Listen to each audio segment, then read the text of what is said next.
आप देख रहे हैं कहानी डर की। हमारा मकसद आपको डराना नहीं, आपका मनोरंजन करना है। ऐसी ही हॉरर वीडियो देखने के लिए हमारे चैनल की वीडियो को लाइक, सब्सक्राइब और बेल आइकॉन जरूर दबाएं, जिससे हमारे चैनल की हर वीडियो आप तक पहले पहुंच सके। गहरी काली रात थी। चांद बादलों के पीछे छुपा हुआ था। ठंडी हवा की सरसराहट और दूर कहीं से आ रही उल्लू की आवाज माहौल को और भयावह बना रही थी। पश्चिम बंगाल के छोटे से गांव में स्थित एक पुरानी हवेली, जिसे लोग भानुलता का महल कहते थे, पर पड़ रही काले बादलों का साया मानो उसके काले इतिहास को छुपा रहा था। कहते हैं इसे रानी भानुमति के लिए उनके पति राजा विक्रमसेन ने बनवाया था। भानुलता बेहद खूबसूरत और समझदार थी, लेकिन महल की दीवारों के पीछे उनकी जिंदगी रहस्यों से भरी हुई थी। उसकी सुंदरता के पीछे एक खौफनाक राज छुपा हुआ था, जिसके बाहर आते ही सब बदलने वाला था। एक दिन राजा ने महल के तहखाने से कुछ अजीब आवाजें सुनी। जब उन्होंने तहखाने में कदम रखा तो उन्हें वहां कुछ ऐसा दिखा जिससे उनकी जिंदगी पूरी तरह से बदल गई। तहखानों की दीवारों पर अजीबोगरीब चित्र बने हुए थे और उन चित्रों के बीच एक पुराना सा आईना पड़ा हुआ था। अचानक राजा को किसी की आहट महसूस हुई। उसे समझ नहीं आया कि आखिर महल में तंत्र विद्या का इस्तेमाल कौन कर रहा है। वह वहीं चुप गया। उसने देखा एक बूढ़ी सी औरत एक छोटे बच्चे के साथ आईने के सामने आकर खड़ी हो गई। ऐ जादुई आईने, मेरी बलि स्वीकार कर। उस औरत के ऐसा कहते ही वह बच्चा आईने में कैद हो गया।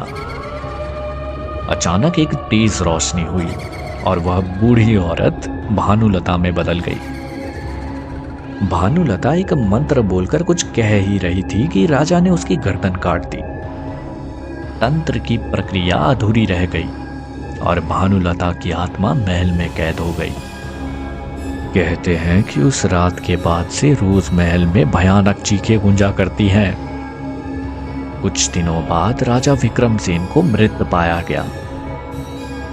उनकी मौत इतनी भयानक थी कि देखने वाले भय से कांप उठे। समय बीतता गया, पर महल की कहानियां कभी खत्म नहीं हुई। गांव वालों का कहना था कि महल के पास जाने वालों को अजीब आवाजें सुनाई देती थी। कोई कहता कि रानी का साया खिड़की पर दिखाई देता है, तो कोई कहता कि महल से रोने और हंसने की आवाजें आती है। एक दिन 5 दोस्तों ने महल की सच्चाई जानने का फैसला किया। वे रात के समय महल में घुस गए। जैसे ही उन्होंने महल में कदम रखा, दरवाजे खुद ब खुद बंद हो गए। अंदर हर तरफ अंधेरा और खामोशी पसरा हुआ था, पर उस खामोशी के बीच मानो अजीब फुसफुसाहटें सुनाई दे रही थी। तहखाने की तरफ बढ़ते ही एक दोस्त को लगा कि उसकी गर्दन के पास कोई सांस ले रहा है। उसने पलट कर देखा, पर वहां कोई नहीं था। अचानक एक पुराना झूला अपने आप हिलने लगा। दीवारों पर खून से लिखे संदेश दिखाई दिए। तुम्हें भी यहीं रहना होगा। तहखाने में पहुंचने पर उन्हें भानुलता की आत्मा दिखी।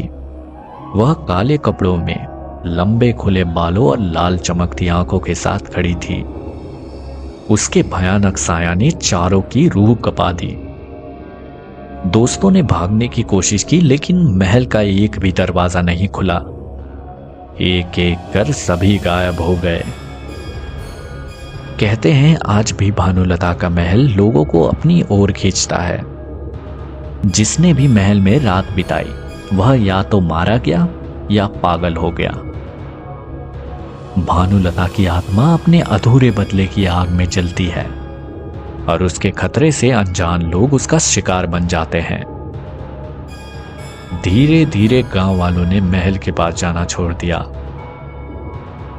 वहां केवल खौफनाक सन्नाटा और वहां हुए मौतों की चीख बची है।